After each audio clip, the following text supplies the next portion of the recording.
Good evening and welcome to Unfiltered. I'm Sizwe Mpofu Walsh. The African Transformation Movement burst onto the scene of South African politics in the 2019 election. They have 2 members of parliament and have spearheaded issues such as accountability on Phala Phala and rejected many of the recommendations of the Section 194 committee into the removal of the public protector. They are fresh from a policy conference in KwaZulu-Natal and have emerged with a series of policy proposals which we'll be testing tonight. Tonight, my guest, therefore, is the president of the African Transformation Movement, the youngest political party leader in South Africa, Mr. Vuyolwethu Zungula. Before we embark on our conversation, let's watch this insert produced by Unfiltered to set the scene for tonight's conversation. I think as a country we need to redefine politics. If there was a time for us as a political parties to unite, it is now. Because all of the problems that we face in the country require us as the leaders of the political parties to unite to solve all of those problems. As the ATM, we commit to uphold the code of conduct and will approach these elections in the spirit of Ubuntu, in the spirit of peace, and in the spirit of putting South Africans first. I thank you. The African Transformation Movement burst onto the political scene in 2018 with high hopes of being a significant contender, relying on the backing of the 7 million members of the South African Council of Messianic Churches in Christ. But the outcome of the 2019 general elections disappointed, as it only garnered 76,000 votes, enough to place it 10th amongst the country's political parties. At its establishment, the ATM introduced its then unknown Vuyolwethu Zungula as its president and was at pains to deny reports that it was established by disgruntled ANC members, including former President Jacob Zuma. The reports were also fueled by the announcement of Mzwanele Manyi, a staunch Zuma ally, as its chief policy strategist. Among its policies, the party said it is based on Ubuntu, but it shocked many when it also announced that it agitated for the reinstatement of the death penalty, despite South Africa being a constitutional democracy based on the respect of human rights. Mr. President, why did you not report the crime in Phala Phala to the relevant and appropriate law enforcement institution? Secondly, what message does it send to the nation when the allegations of money laundering, kidnapping, torturing, all happening in the president's farm, and the president refuses to take the nation into his confidence? And secondly, the president refuses to account to Parliament about what transpired. The Phala Phala scandal saw the ATM dominating the headlines as the party that raised the motion to kickstart the process to have President Cyril Ramaphosa removed from office. The process failed in Parliament as the governing party of the ANC used its majority to block the adoption of the Section 89 panel, which concluded that there is a prima facie evidence that the president had a case to answer. Now the ATM has launched a court process reviewing the public protector's report into the same scandal, which cleared the president of any wrongdoing. With coalition politics having become the reality of South Africa, also promising to be more entrenched with the upcoming 2024 national elections, the ATM has refused to be part of the ANC-led government initiative to discuss coalition guidelines, and has also rejected the DA-led multi-party charter for South Africa, which aims to prevent the ANC and the economic freedom fighters emerging as leaders after the elections. There were too many issues when I started asking questions about political transparency within the organization, and then I started realizing that actually the organization is just a name, and those people who are there are just controlled by the TACC. With its basis being religion, the ATM has already seen some of its members leaving to join the United Democratic Movement for what they said was the control of the South African Council of Messianic Churches in Christ, led by Reverend Caesar Nongqunga, over the party. After concluding its first policy conference this past weekend in KwaZulu-Natal, will more South Africans buy into the ATM, a faith-based organization and a circular constitutional democracy? For Unfiltered, I'm Skangwe Mtiane. Welcome back to Unfiltered. Mr. Zungula, thank you for joining us on Unfiltered. Thank you so much. Phala Phala has been an issue which has really been at the center of your program in Parliament. Last week, of course, we had the SARB statement on the Phala Phala report. You've come out and said it's bizarre that you vehemently reject that statement. Why do you say that? Look, when we start talking about Phala Phala and our role in Parliament, I think it's wise that we inform the people that we've championed a lot of issues surrounding accountability. But because this particular case is about the president, that is why it has received a lot of media attention. Now, on the question of the Reserve Bank, the mandate of the Reserve Bank was to determine whether the close cooperation of Mr. Ramaphosa, number one, was legally entitled to receive foreign currency. Number two, whether the foreign currency that was in that Phala Phala farm was kept within, the law was followed in terms of receiving it, and it was reported within the 30-day limit. Now, they did not answer those questions. They spoke about a perfected transaction, whereas their mandate or their question was not whether the transaction is perfected. And it is very bizarre that you've got a problem of money laundering, and the Reserve Bank, which should be trusted to safeguard our country's monetary policy, issues a statement that that a person that is sober, when they read that statement, does not give an impression that they are serious about fighting money laundering. And the Reserve Bank has made the statement, as you've said, about a perfected transaction. Do you have any dispute with that? I mean, the Reserve Bank says they don't have any evidence that it was perfected. Maybe they're right about that. Do you have evidence to the contrary? What do you take issue with in terms of that finding? Look, what is known that there is this buyer that got into the country in 26 December, went straight to Phala Phala farm on the 26th of December. Now, early February in 2020, money was stolen in the president's farm. So if you look at those days, it is more than 30 days, whether it is working days or however you look at it. The second issue there is that Mr. Ramaphosa on numerous occasions has stated that this is the money that was stolen was a result of a legitimate business transaction.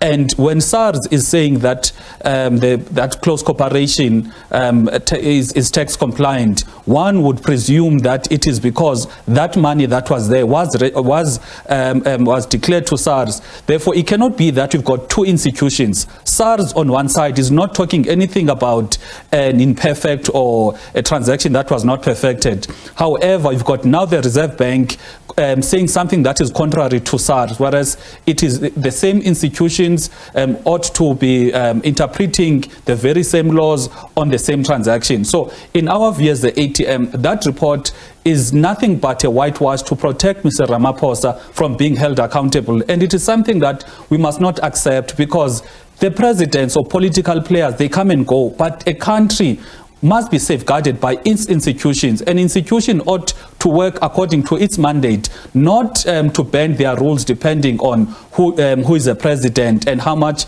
that president yields political power in our country.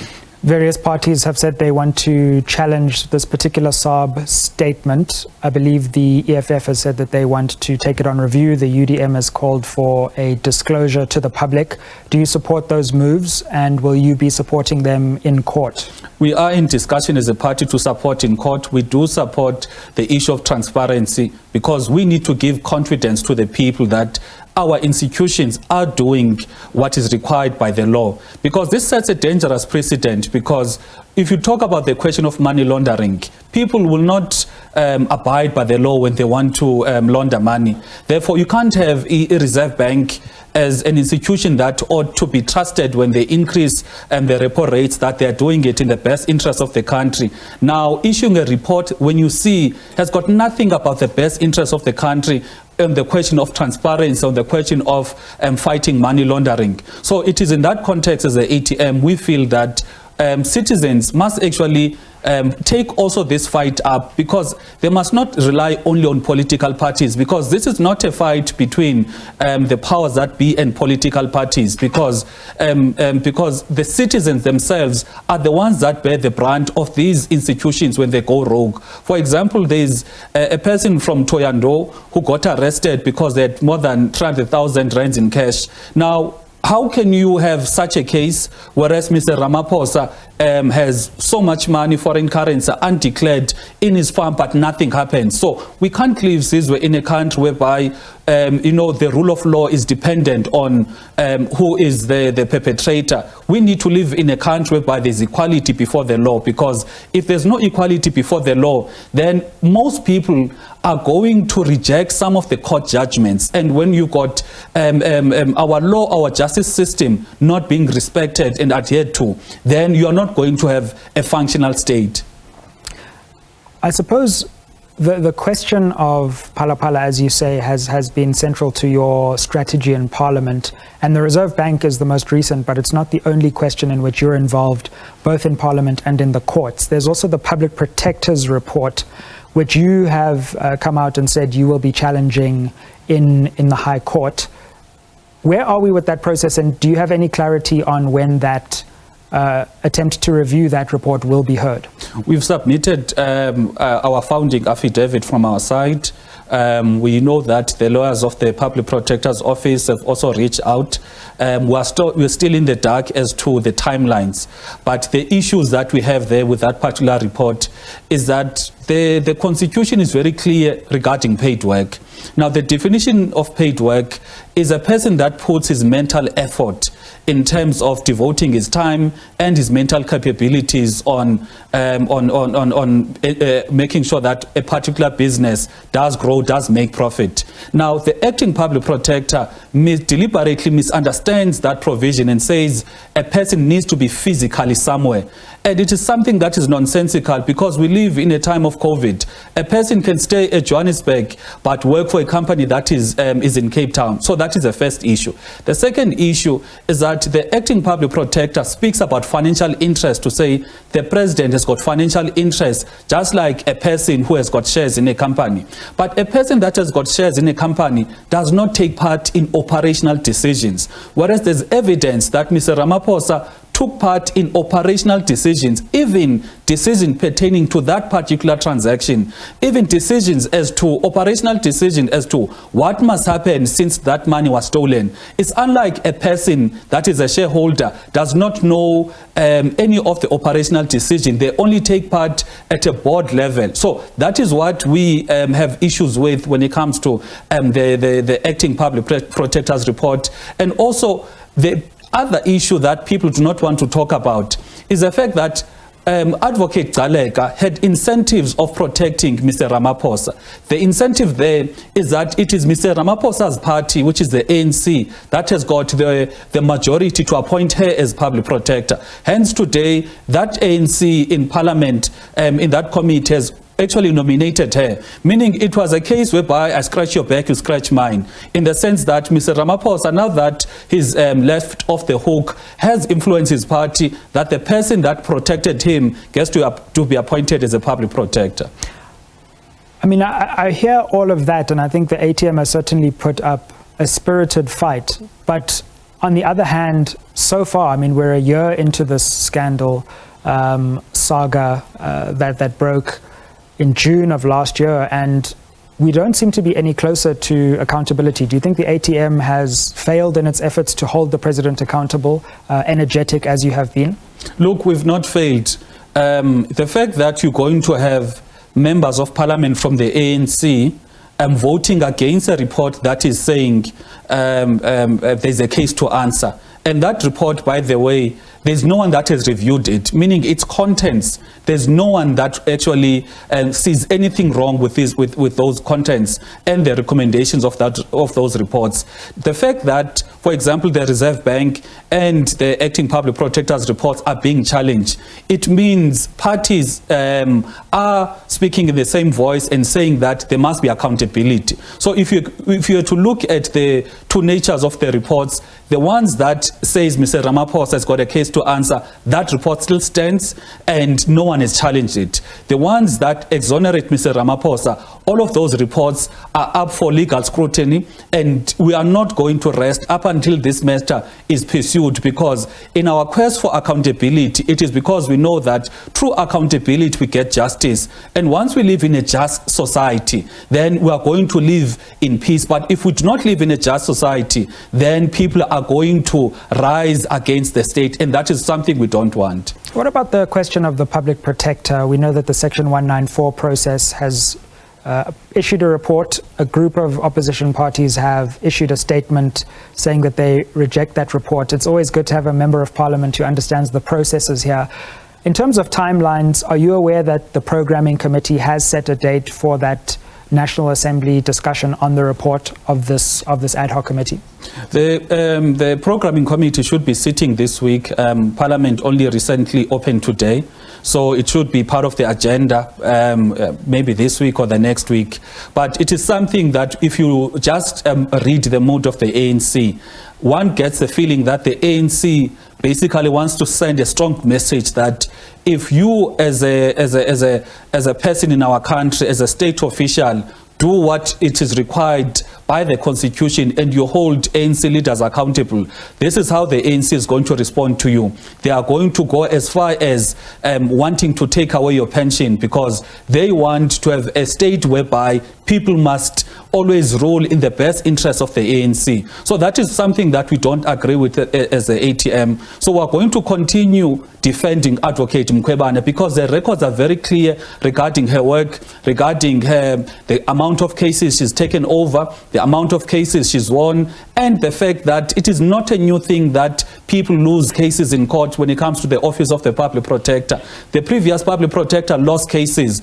Also, the question of judges also have their reports or judgments overturned by higher courts. So the issue with Advocate Mkhwebane stemmed from her recommendations on the Reserve Bank and the CR17 bank statements and all of these other reports that she has actually done in line with what the law requires, but the ANC does not want any of those to be discussed. Let's go to a break. We'll come back with some of those issues and other questions. The ATM has recently returned from its policy conference and will be exploring the offering that they're putting to voters outside of questions of parliamentary accountability. Stick with us to hear more about that after the break.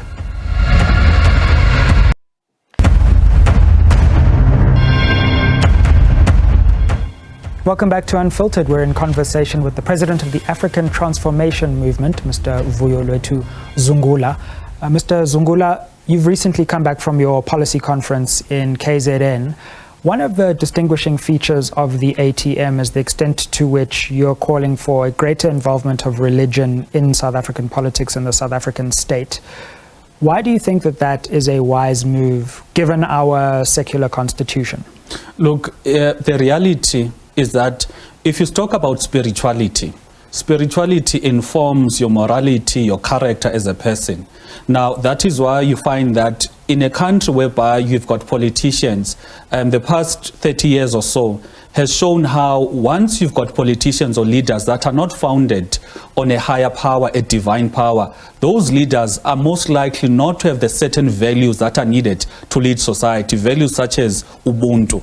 Now, once you have leaders that do not have Ubuntu, you are going to have high levels of corruption, high levels of abantu that only think about themselves but did not think about the other person. Because Ubuntu is a value system that says you are as a person because of other people. Meaning if you become a leader, you are a leader because you ought to serve other people. So in our view as the ATM, we need to be very strong on spirituality, because we need to have strong leaders that are founded on a divine power that can guide their conscience. Because, you know, once you talk about umbilini becomes that thing when you're about to do something wrong, you have a voice in you that says, but in the absence of spirituality, then you do not have leaders that have got a conscience.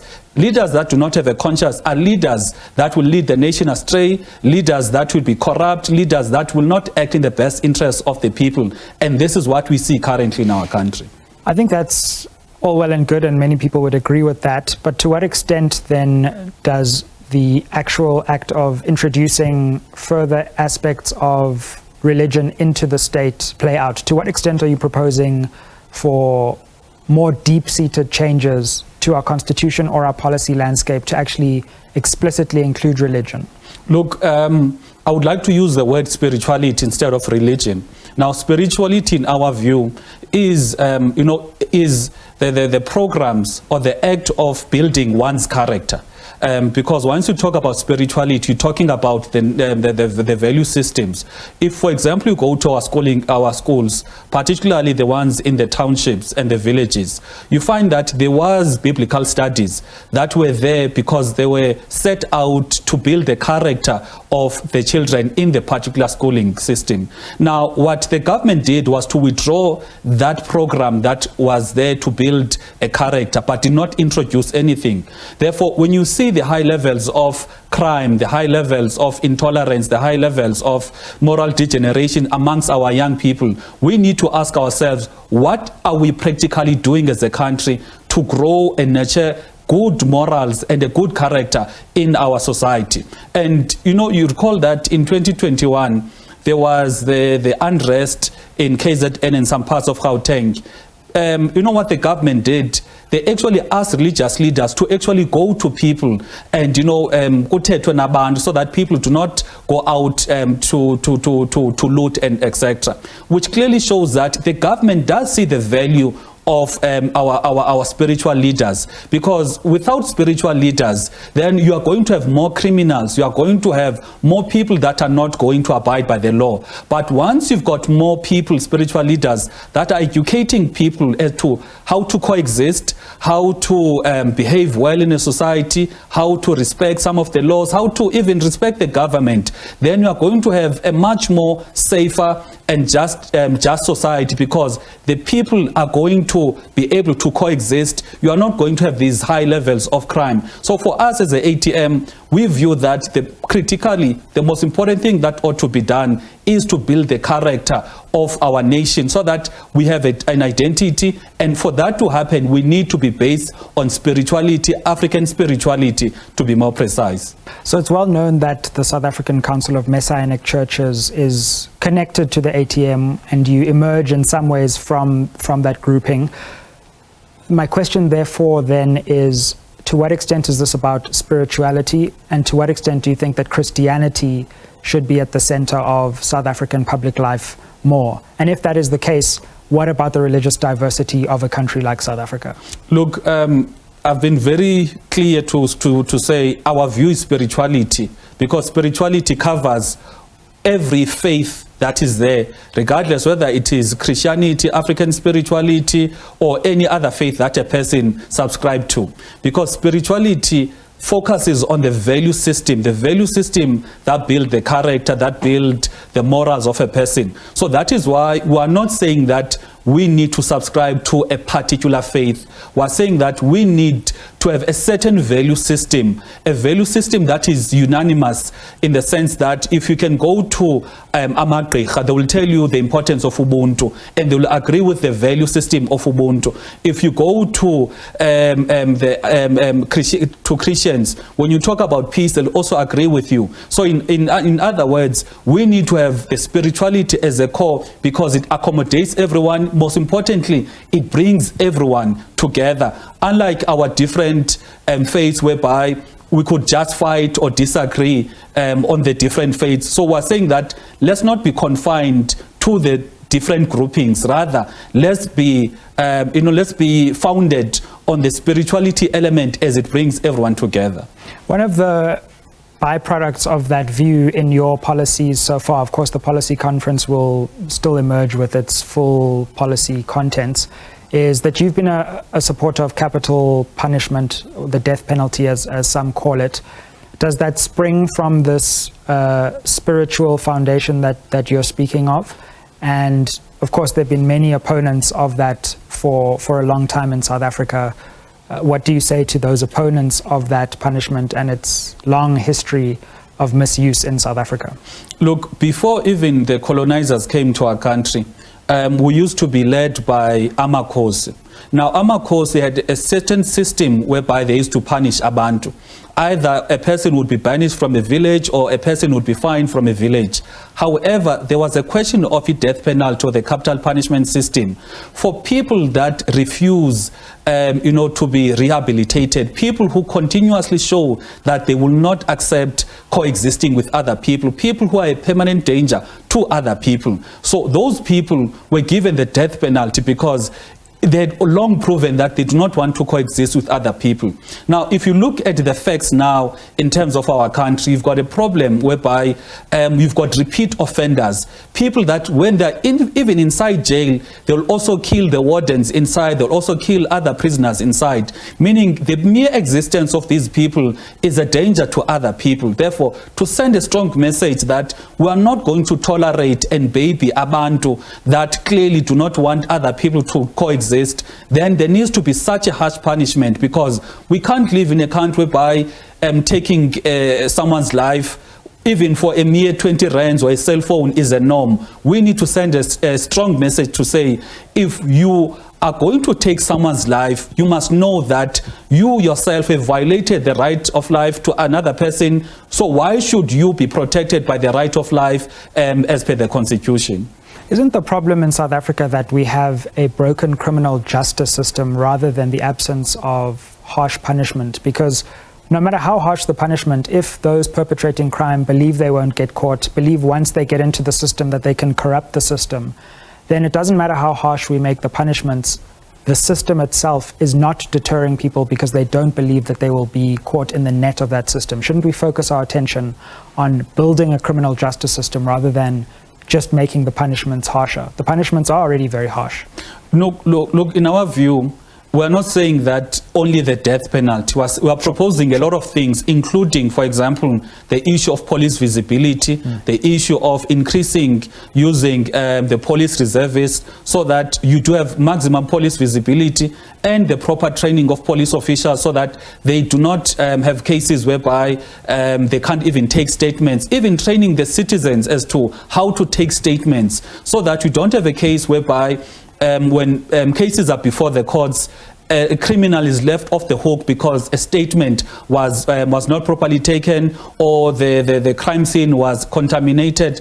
And also dealing with the question of corruption. We know that a lot of police officers are actually bought to lose the dockets, etc. So it's a myriad of proposals. Now we're saying that all of these need to happen because as it is now, you still have people, even though they are caught, even though they are also serving in prison, but they still do go on and kill other people, meaning this person is in prison already, but still sees the need to further kill other people, be a menace to even to the other prisoners, and also to be the menace to the prison warders who are there to assist in correcting his behavior so that when he comes back to society, he can coexist. So that is why, as the ATM, we're not saying that it is the only solution. We're saying that there's myriad of solution, but perhaps because this one is a bit different, a lot of people focus on the capital punishment. Indeed. Let's go to a break. We're talking with ATM President Vuyolwethu Zungula. We have discussed some of their policy proposals that have emerged from their policy conference. And when we come back, we'll also integrate the conversation about coalitions, about the multi-party charter, coalition conversations that happened with Deputy President Mashatile, and where the ATM could feature come 2024. Don't go anywhere.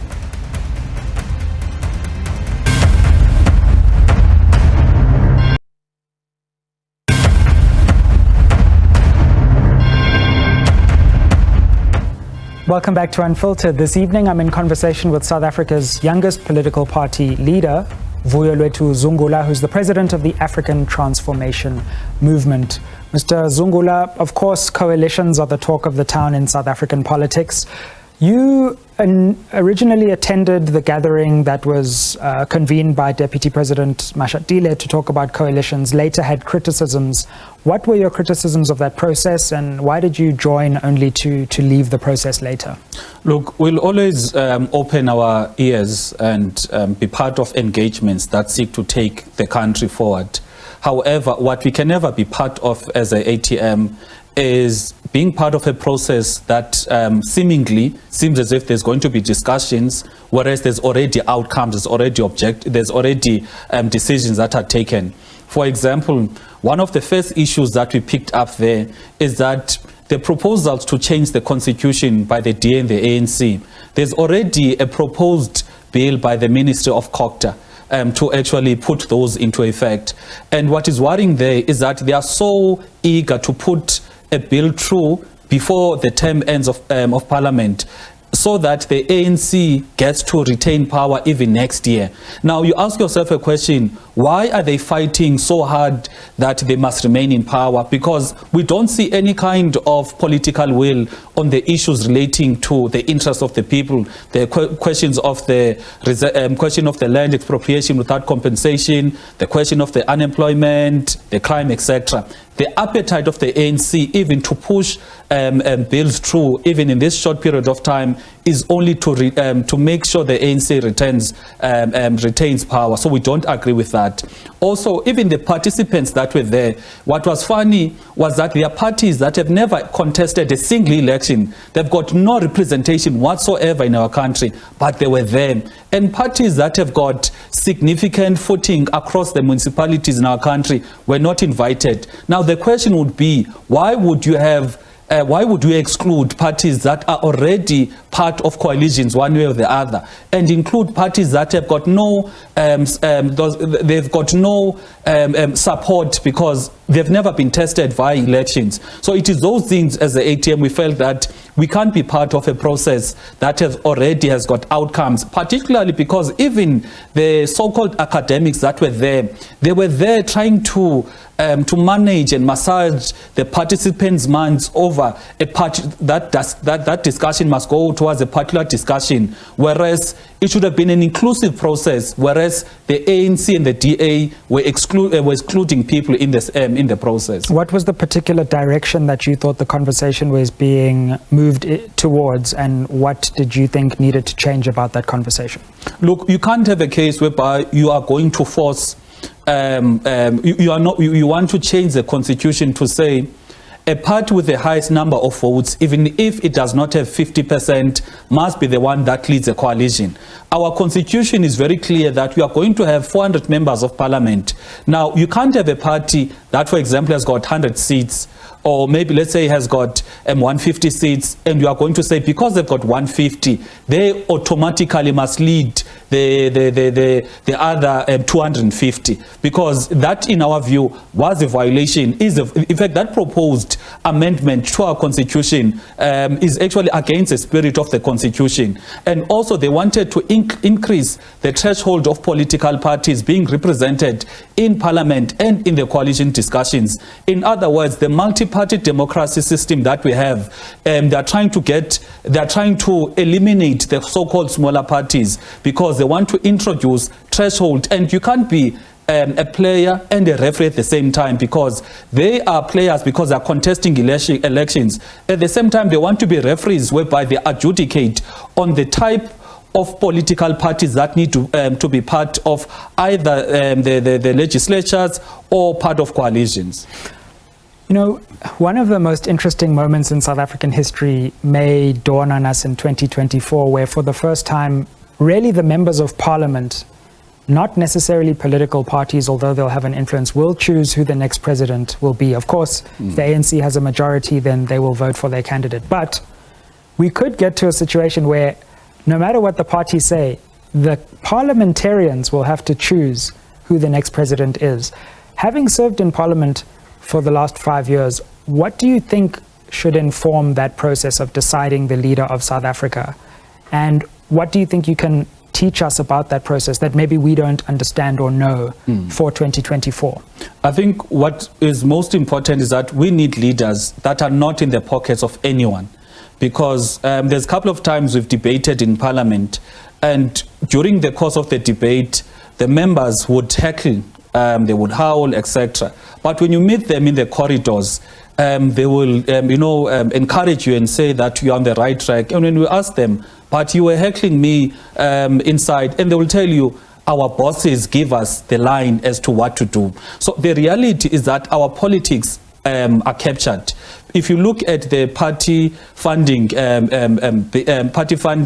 declarations or report that is presented by the IEC, clearly shows how much of our politicians are actually in the pockets of capital that wants to retain the status quo. Therefore, you are going to have now, that is why you are going to have even the questions of the moonshot, because even the parties that are in the moonshot, the other ones, have been promised money that they must be part of this. So some are not joining because of the values or of the mission. They are joining because they are enticed because of money, because elections in our country is expensive. Now, the biggest question that we are now going to face as a country is choosing between a political party or a leader that does not have the money but has got the love for the people and will do anything for the people, versus a person that has got the money and has got the backing of the media, but when they're in government, they are going to do the bidding of capital. So that is what is going to be problematic next year,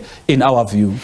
And would you rule out working with any party after the 2024 elections? Are you categorical about not joining with the ANC or with the DA, or are you keeping your options open? Look, for us, what we view as the ATM is that we need, firstly, not to have politics whereby we are anti-so-and-so, because it does not help to be anti-so-and-so. We need to be pro the people of South Africa. Now, if a party has been elected to be in parliament, even if it has one seat, they are still representing some people, so we need to coexist. The second issue is that our politics must not be about political parties. Our politics must be about issues. What are the main issues that we want to get across? What are the issues that we want to resolve? The issues of the land, the issues of the untransformed economy, the issue of the justice system, the issue of the constitution and the Roman Dutch law. And those are the type of issues that we need to say, we are going to focus on them. And then we work with parties based on us agreeing on these issues, because it means we're dealing with things that are beneficial to the people. But when you have a case whereby you are going to say, I'm not going to work with so-and-so, and you find that sometimes you are saying we are speaking the same language, for example, on the questions of accountability, on the questions of transforming the economy. But because your funders, because they are your bosses, they tell you, you must not work with so-and-so. So those are the type of politics as the ATM we don't agree with, because they do nothing to benefit our citizens. You've alluded to the multi-party charter and the parties that gathered, largely led by the DA, under that banner.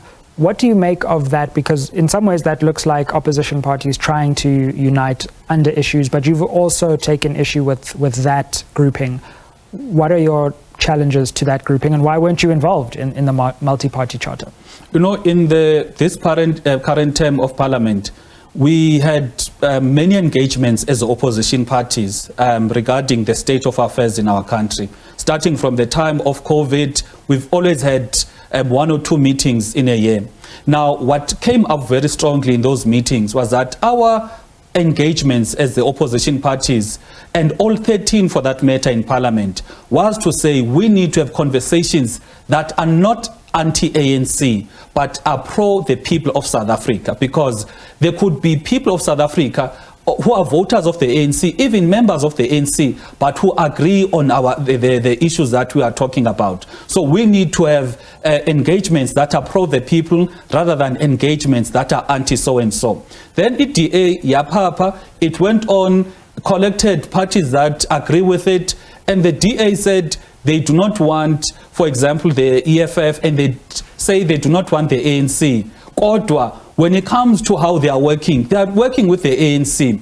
Look at, for example, the issue of the suspension of the public protector. The DA and the ANC are speaking one language.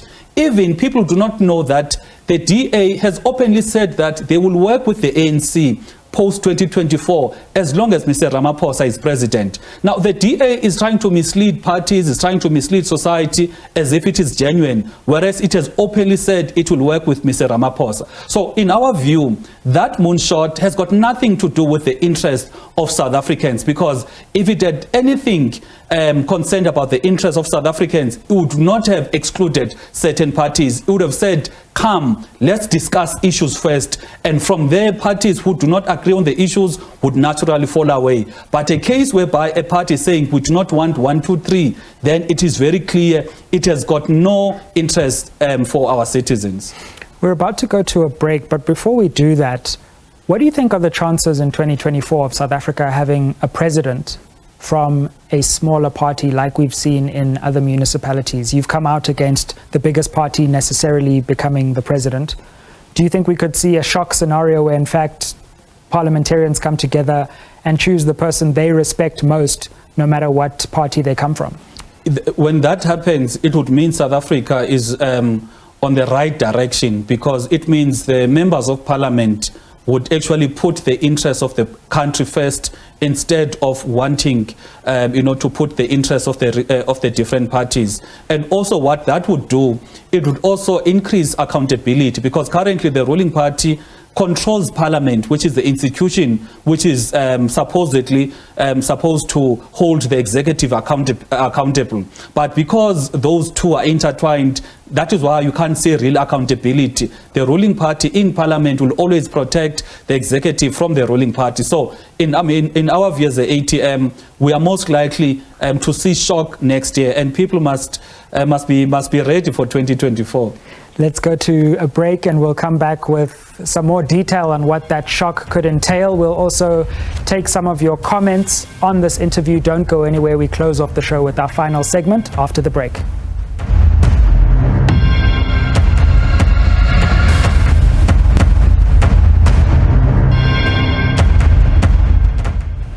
Welcome back to Unfiltered. We're speaking to the president of the African Transformation Movement, Vuyolwethu Zungula.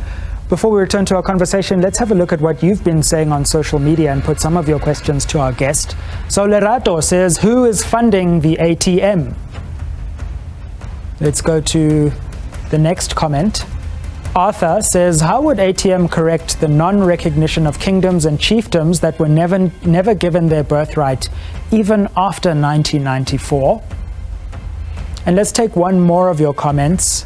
We have from Gala tweets, how true is it that Ace is joining, I suppose that's Ace Magashule, is joining the ATM? Mr. Zungula, 3 tweets for you to respond to.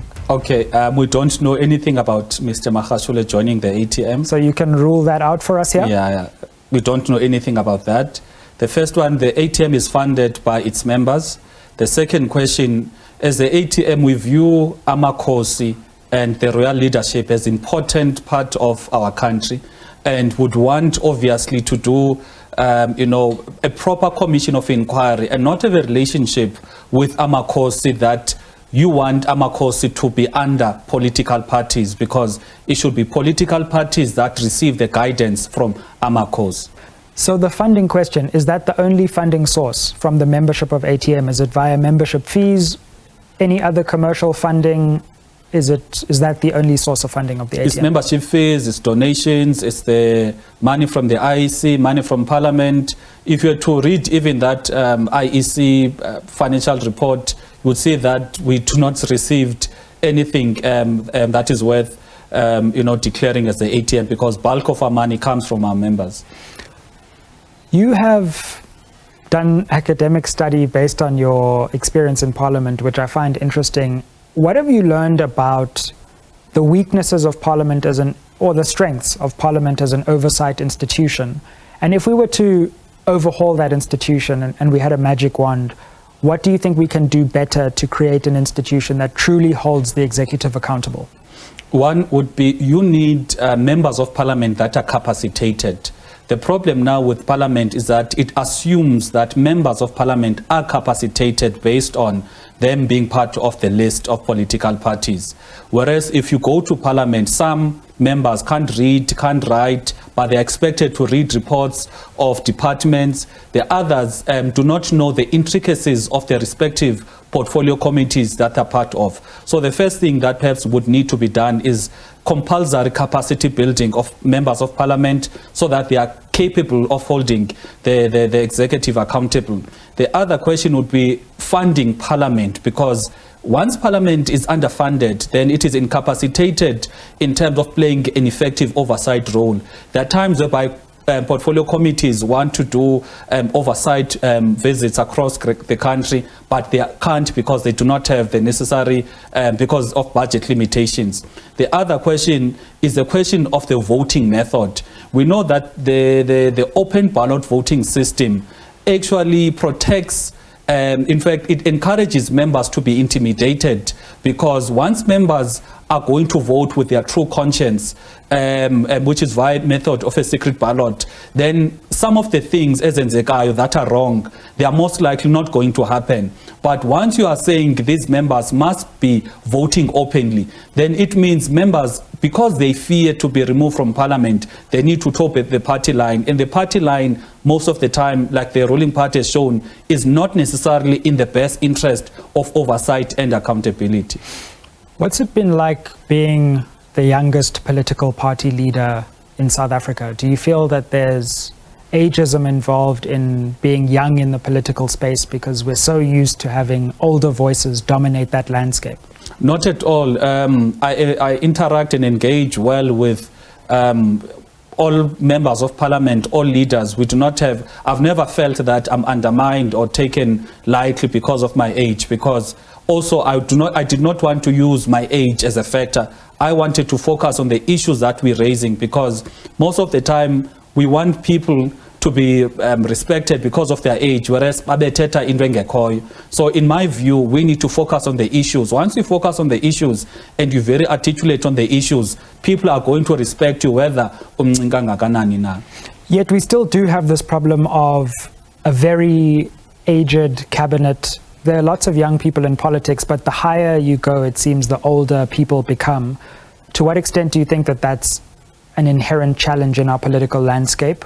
Or do you think that that's just a good thing, or the way things have panned out in a natural way in South African politics? Look, with the patronage politics system that we have, the presidents are most likely going to appoint people that are loyal to them. And because of the influence that sometimes has not been thoroughly looked at, the influence of business in terms of our policies, in terms of what happens in our government. So these presidents are most likely going to appoint people that are known that they will not rock the boat. They're unlikely to appoint young people that are going there and transform, for example, the education system. We've been talking about how the education system it does nothing for our people. You know, it does not build our people. It's not skills driven.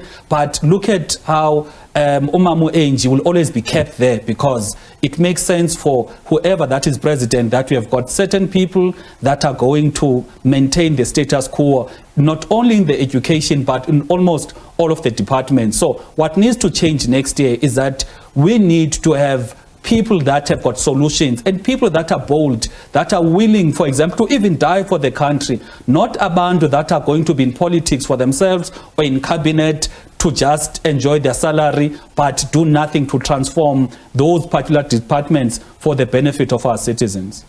And just finally, as we close, because we are running out of time, what does a good election look like for the ATM next year? When I interviewed you, I was one of the first people to ever interview in South African politics. You told me you're going to win the election in 2019.